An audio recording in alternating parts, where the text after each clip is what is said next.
E agora vamos conversar com o Cairo Davi, ele é advogado e conosco vai falar sobre planos de saúde, né? O que é que pode, o que é que não pode, os direitos dos usuários. Mande sua pergunta para o 99922-9519. Seja bem-vindo ao nosso Boa Tarde, Cidadão.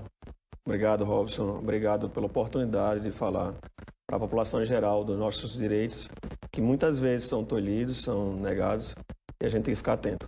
Muito bem. E aí eu inicio a nossa primeira pergunta falando sobre um dos direitos que muitas vezes são negados, gera muito problemações na justiça em relação ao plano de saúde, que é o fato de que muitas cirurgias ou até determinados tipos de exames são negados. Às vezes se alegando carência, às vezes se cria uma dificuldade que, afinal de contas, é uma forma de tentar negar, né? Na verdade, Robson, é o seguinte, existem muitas negativas de medicamento e de procedimento que as operadoras de plano de saúde fazem, alegando de que não faz parte da cobertura. E isso, já nessa relação entre o consumidor e a operadora do plano de saúde, já ficou claro, já ficou estabelecido, de que o consumidor é o lado mais fraco.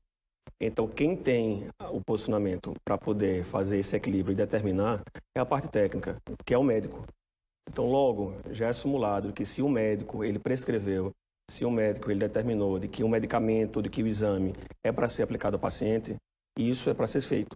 Não procede, não vigora a negativa da operadora. Isso já é simulado. Não caracterizando... Simulado quer dizer que há uma decisão no Supremo Tribunal Federal que obriga que os juízes, desembargadores decidam dessa maneira. E não se pode decidir de modo diferente. Isso. Tem 3 súmulas, pelo TJ de São Paulo também, que diz que não procede a negativa pelo operador de plano de saúde por negativa de medicamento, de procedimento e principalmente que elas se baseiam muito no rol da ANS, que é a Agência Nacional de Saúde Suplementar. Se o medicamento não tiver no rol da ANS e for um medicamento experimental, mas o médico prescreveu, tem que ser feito. Muito bem. E também, já está chegando pergunta de telespectador, né? Motivando a você participar com a gente. Olha o telefone aqui, 99922-9519, conversando com o advogado Cairo Davi, que atua nesta área, entre outras, sobre a questão de planos de saúde. Tem alguma dúvida, o que é que pode, o que não pode? Manda sua pergunta ou faz reclamação aqui ao vivo no nosso Boa Tarde, Cidadão. E pergunta do Ítalo Bulhões, do Tirol. Ele quer saber se é legal um plano de saúde aumentar a mensalidade de um idoso com um percentual diferente do percentual de outras pessoas. Essa pergunta é muito boa, Robson, porque é o seguinte, os planos de saúde para idosos existem 3 situações diferentes.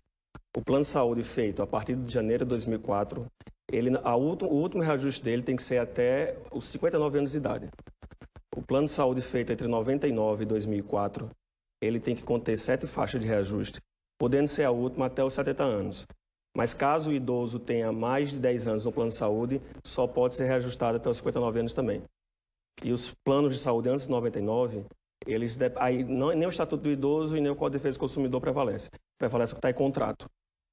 Agora, por exemplo, como é que o idoso ou qualquer cidadão pode fazer para ter certeza do que é legal, do que é justo em termos de reajuste no preço de plano de saúde, diante do que você colocou, que existem numa área 7 faixas diferentes de possibilidade de reajuste de plano. Então, como é que o cidadão comum que tem um plano de saúde já paga na dificuldade? Como é que ele vai saber o que é certo e o que é errado, né? Existe algum lugar onde ele pode consultar para saber se aquilo foi correto com ele? Existe, Robson. O melhor guia para o consumidor com relação ao plano de saúde é o site da ANS. E o reajuste, ele se divide, o reajuste da ANS do período 2018-2019, ele ficou em 10% para os planos de saúde individuais. Que hoje, na maioria dos casos, é a minoria, né? A gente contrata mais plano de saúde coletivo. E nisso há um problema, porque a ANS ela não vincula o seu preço para os planos de saúde coletivos. Entretanto, também já existem posições, existem decisões judiciais que quando esse reajuste fique muito diferente do reajuste do plano de saúde individual, ele se caracteriza abuso. Não existe, mas qual seria essa diferença? Não existe, é subjetivo. Mas sendo um aumento muito diferente dos 10%, caracteriza abuso e eles reduzem o plano de saúde.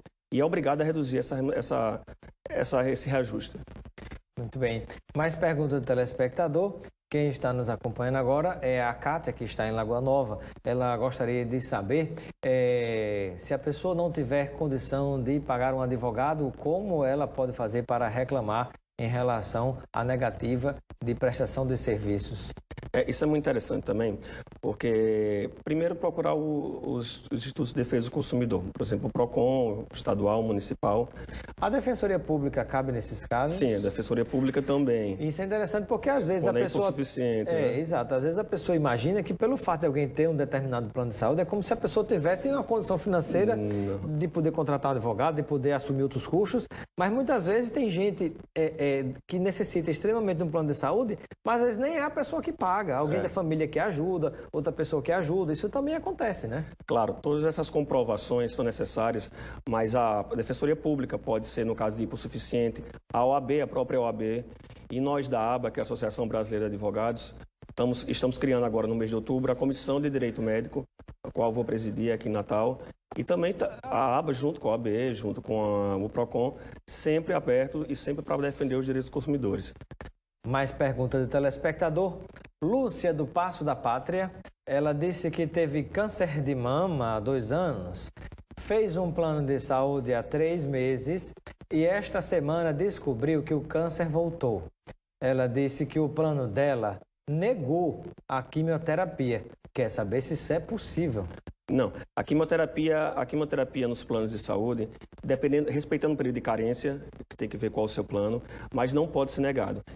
Como eu falei no começo da entrevista, se o médico prescreveu, se isso foi feito no laudo técnico do médico, não pode ser negado. Outra coisa também, Robson, que é importante lembrar, que isso não caracteriza o simples inconveniente.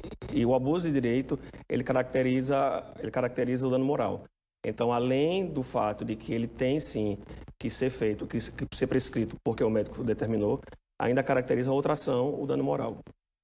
Uma outra pergunta que lhe faço eu já ouvi diversas vezes, inclusive até de modo assim, realmente surpreso, o comentário que eu vi de alguns amigos que eu tenho que são da área de medicina, que há colegas deles que são médicos, lamentavelmente, que às vezes tem uma espécie de acordo com o plano de saúde, ou hospitais têm acordo com o plano de saúde, que quanto menos receita ou determinado medicamento quando é para o hospital pagar, ou quanto menos ele, digamos assim, faça a exigência de determinado tipo de consulta, de exame, de outras coisas desse tipo, ele acaba recebendo premiações porque, digamos assim, causou menos prejuízo para o plano de saúde ou para o hospital. O que dizer diante dessa situação que é tão grave? Graças a Deus, a grande maioria dos médicos são pessoas conscientes, humanas, mas infelizmente tem esse tipo de situação acontecendo. A gente convive muito com médico no dia a dia, a gente que trabalha nessa área convive muito com médico, mas o que eu recomendo é que caso você note, você veja que o seu médico ele não está dando a atenção necessária, que você procure outro. Que você procure outro médico na mesma especialidade e que possa lhe ajudar. E que se for algo realmente muito grave, você faça uma representação do CRM também. Conselho Regional de Medicina. Conselho Regional de Medicina. E essas representações funcionam, elas dão um resultado? Porque às vezes algumas pessoas podem dizer, não, mas às vezes um médico não pune o outro porque é amigo, é colega, tem um corporativismo e a situação é difícil. Isso na prática acontece? Funciona sim. O Muito que acontece importante. é que muitas vezes as representações no CRM elas não são levadas adiante. Pouquíssimas vezes acontece isso. Mas quando acontece, o Conselho Regional de Medicina no estado do Rio Grande do Norte, ele tem muita eficácia e não existe esse corporativismo, pelo menos até onde a gente soube, das representações que aconteceram. Mas realmente acontecem poucas também, porque pelo menos os médicos com que a gente lida, eles têm muita atenção com seus pacientes. Mais pergunta do telespectador. Clóvis Fernandes, de Neópolis. Ele disse que tem 65 anos, faz parte de um plano empresarial em que a esposa dele, de 66 anos, e a filha dele, de 30 anos, são dependentes dele. Ele disse que todo ano esse plano aumenta quase 20%. Quer saber se isso pode acontecer e se, nesse caso, a lei do idoso vigora. Como eu falei no começo também, tem que ver de quando foi feito o plano dele. Se o plano dele é daqueles de março de 2004, esse reajuste só poderia ter sido feito até os 59 anos. Não poderia mais ser aumentado. Caso não tenha sido feito esse reajuste do plano individual, que é de 10% de 2018 e 2019, o dele está na casa de 20%, né? Isso já caracteriza realmente um aumento abusivo. Seria bom olhar o caso específico para poder ver se é um aumento abusivo ou até se não poderia mais ser sido aumentado, visto a idade dele, já está com 65 anos. Então é importante ver qual foi a data que foi feito esse plano de saúde. Muito bem. A pergunta da Kátia de Candelária, é servidora pública e diz que o plano dela de saúde é descontado na folha de pagamento, mas que o órgão a que ela é ligada não está repassando. O plano está fazendo as cobranças a ela e ela está sem o direito de usar o plano. Quer saber como proceder diante dessa situação, já que é descontado do salário dela. Isso é um abuso muito grande que acontece com os servidores municipais e estaduais, porque o repasse feito pela instituição, com que ela recebe que ela percebe a remuneração dela, é feito diretamente. Ela não há a opção dela de, eu vou tirar, depois eu vou pagar. Já é feito diretamente. Então, se não está tendo repasse, não é um dever dela, é dever da instituição passar para o plano de saúde. Não existe o porquê dessa negativa. Isso tem que ser conversado entre os dois, tem que ser resolvido entre os dois, entre a prestadora e o Estado, ou seja, o município que ela recebe a remuneração. Não procede, não vigora essa negativa. Entrando na justiça facilmente se resolve, que é um absurdo, né?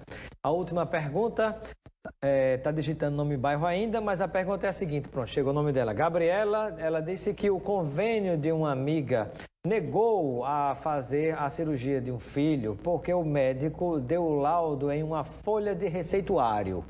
Ela quer saber se essa atitude está correta por parte do plano e do médico, ou até se de repente o médico não tinha outro material, usou essa folha, se o plano de saúde pode impedir que a vontade, a indicação do médico seja impedida, né? Não. O médico, ele prescrevendo, se ele prescreveu no receituário, deve ter havido alguma situação.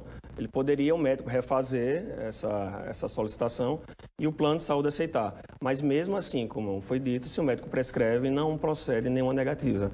Tem que ser feito, porque assim, como nessa relação tão desigual entre o usuário e a prestadora do plano de saúde, nada mais justo que o médico, que é a parte técnica, quem sabe o que é necessário, que ele decida. Então, como se fosse lei o que o médico prescreve. Então, ele decidindo, tem que ser feito. Tem que ser respeitado a vontade do médico. Né? Pois é. E o direito do paciente, né? Foi a Gabriela da Coabinal. Eu agradeço a sua presença e participação no Boa Tarde, Cidadão. Seja sempre bem-vindo e receba o kit de produtos Lucena para você aproveitar aí do feriado com seus amigos e familiares. Obrigado, Robson. Eu agradeço muito essa oportunidade. É sempre bom, porque a gente tem plano de saúde, paga caro e aí, geralmente a gente não sabe os direitos que a gente tem. Perfeito.